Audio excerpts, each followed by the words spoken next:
Mapagpalang linggo sa inyong lahat mga bebs at naggagayak na nga kami para ihatid si Junakis at magsisimba na rin kami dyan sa Tagaytay. At nagkaroon nga ulit ng pagkakataon para makapagsimba mga bebs. Dahil kung minsan ay hindi naman kami linggo-linggo nakakapagsimba. At mabuting at umigi na ang panahon. Pero may manakanakang paghampas ng hangin at manakanakang pag-ambon. Parang tinatalsikan ka lang ng laway ng kausap mo, ganun lang ang peg ng ulan mga bebs. 24? Kuha ka na lang. Meron tayong kape. At yan ang puto bongbong ni Mother. Dito lang yan siya sa Tagaytay. At si Tatay ay katulong. Ito ang pinakamasarap na puto bongbong. Sila ang sa production. So sigurado siya na masarap talaga yung puto bongbong niya. Naka-vlog si Ma'am. Sana all. Ay, supply sir. So kakain naman tayo nitong ating Supporter, followers sa'yo, sir? Puto bongbong. hindi naman ako sikat eh. Magiging sikat ka rin, Ma'am. Hindi naman ako sikat. Magiging, maano, So eto, ma-discover din tayo, Ma'am. ay napakasarap. Yung mantikilya pa lang, Lasang-lasa po. lasang lasa. Gawang Tagaytay. Original ka. Puto bongbong po, pares, goto. Pampatangkado ba to? Hala, Ma'am. Wala na tayo talaga dyan, Ma'am. Mahina tayo dyan sa ganyan. Magtatago ako, Ma'am. Affected ako. Huwag tayong Ang tumabi sarap dito. ng ano ni Mother, ng puto bongbong. Ah? Purong malaki. Puto bongbong po. Lugaw, pares. Sarap. Goto with rice. Goto with rice po. Ay be, puto bongbong napakasarap. Turon with banana Bili kayong cube. puto bongbong.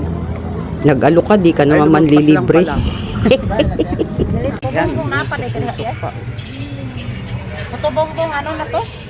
At ano titingtindan yun tay? Isa? Pares? Goto po. Ah, goto. May goto naman. Mami, pares, bilo-bilo. Tapos dun sa kabila, Turon with pares banana naman, cube. mami, na mayroon pa siya lang ginataang bilo-bilo. At sa susunod, next week, nandun na sila sa loob. So kung pupunta ka rito, wala na sila rito, nandun na sila sa loob. So doon na ang kanilang mga pwisto. At time check, alas 10 nga yan ng umaga. Mga bebs, may ongoing misa, kaya lang hindi namin naabutan, tapos na ang sermon. At eto nga, pagkatapos ng misa ay kakain naman kami dito sa T-Bone King, mga bebs. At dito naman kami manananghalian. At pangatlong beses na nga naming nakapunta rito. So far ay walang masyado pang tao. At buti na lang hindi kami nakapagsiksikan din sa parking. Dahil medyo mahirap-hirap din ang parking dito. At gusto ko ngang magkape, all-time favorite. Ang aking in-order ay white mocha latte. At ang T-Bone King at ang kanilang fried chicken. At umorder nga ako ng mashed potato. Mga bebs, napakasarap ng mashed potato nila. 65 pesos yan. At talaga namang lumalangoy sa gravy. Ang sarap ng gravy nila mga bebs. At ito na nga ang in-order namin na T-Bone King.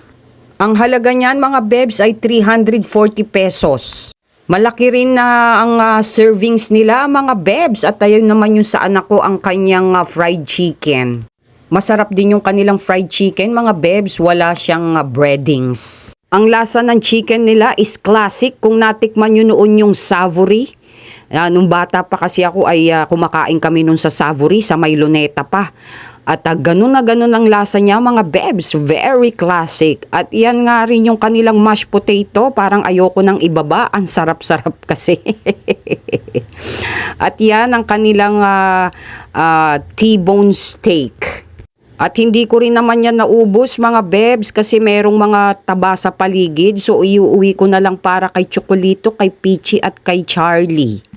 Meron din silang share kahit hindi namin sila kasama para pagdating namin ay may pasalubong din sila. So yun lang mga bebs at mapagpalang linggo sa inyo ulit lahat at sa sumainyo ang kapayapaan at ang pagpapala ng Diyos ngayong linggo.